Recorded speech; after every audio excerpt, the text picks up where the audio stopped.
बारे में थोड़ा सा बात कर लेते हैं। Suppose this is point O, ठीक है, दिस इज पॉइंट ए।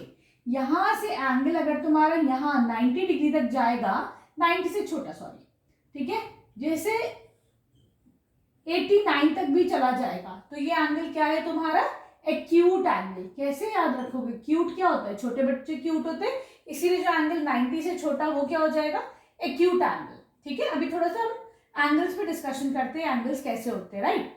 चलो, फिर अगर एग्जैक्टली तुम्हारा 90 हो जाएगा तो ये एंगल को क्या बोला जाता है, राइट एंगल। क्लियर। अब तुम्हारा ये 90 से भी अगर आगे बढ़ता है एंगल और 180 से कम होता है, 180 का मतलब क्या होता है, बिल्कुल एक स्ट्रेट लाइन, 180 से कम होता है तो इस एंगल को क्या बोला जाता है, ऑब्ट्यूस एंगल। समझ में आया, एक्यूट यहां पड़ेगा, राइट बिल्कुल स्ट्रेट हो जाएगा, इससे थोड़ा आगे चलोगे तो ऑब्ट्यूस हो जाएगा। ठीक है, थोड़ा और आगे चलते हैं, इस लाइन को बिल्कुल स्ट्रेट लाइन कर लेते हैं, जो तुम्हारी लाइन थी इसको स्ट्रेट कर लो। इस एंगल को क्या बोला जाता है, 180 डिग्रीज बनाता है ये, और इस एंगल को बोला जाता है स्ट्रेट एंगल, क्योंकि ये स्ट्रेट लाइन में होता है। ठीक है, चलो और आगे चलते हैं, इस एंगल को और बढ़ाओ, ये पूरा देखो 360 होता है। ठीक है, 360 ना करते हुए थोड़ा सा इस एंगल को तुम ऐसे कर लो, 360 से थोड़ा सा कम, तो ये यहां से चला पूरा यहां तक आया। इस एंगल को क्या बोला जाता है, रिफ्लेक्स एंगल। ठीक है, क्लियर। और आगे बढ़ते हैं हम। अब ये बताओ, अगर हमारा है 270, मतलब 180 से ज्यादा हो गया लेकिन 360 से कम है, तो 270 क्या होगा हमारा, रिफ्लेक्स एंगल। क्लियर। थोड़ा और आगे बढ़ो, अगर इसको कंप्लीट ऐसे कर दो, पूरा कर दो, तो इस एंगल को क्या बोला जाता है, कंप्लीट एंगल। ठीक है, और कंप्लीट एंगल कितने डिग्रीज का होता है, 360 डिग्रीज। याद रहेगा। चलो अब हम करते हैं अपने फिल इन द ब्लैंक्स।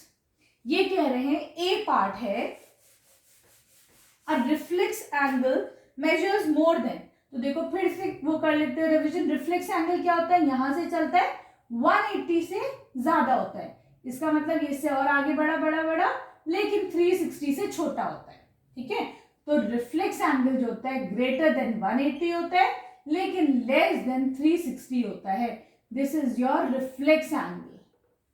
ठीक है, चलो B part, the measure of straight angle is, straight angle कितने, क्या क्या मेजरमेंट होता है, स्ट्रेट एंगल ऐसे बनेगा, इसमें मेजरमेंट होता है 180 डिग्रीज।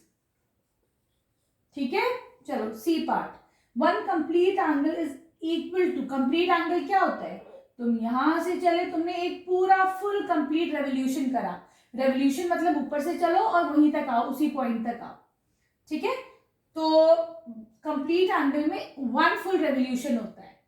ठीक है, चलो अब ये कह रहे हैं राइट एंगल एक कंप्लीट रेवोल्यूशन के कितना होता है। देखो कंप्लीट रेवोल्यूशन क्या होता है, यहां से स्टार्ट करा, एंगल चला चला यहां तक आया।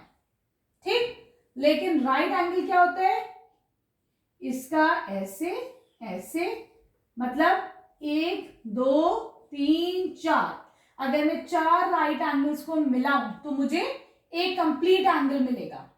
ठीक है, दैट मीन्स एक राइट एंगल जो है कंप्लीट एंगल का 1/4 होता है कि नहीं होता है, ये 1/4, ये 2/4, ये 3/4, ये पूरा एक कंप्लीट रेवोल्यूशन। ठीक है, तो योर आंसर विल बी 1/4। चलो अब हम चलते हैं ई पार्ट पे।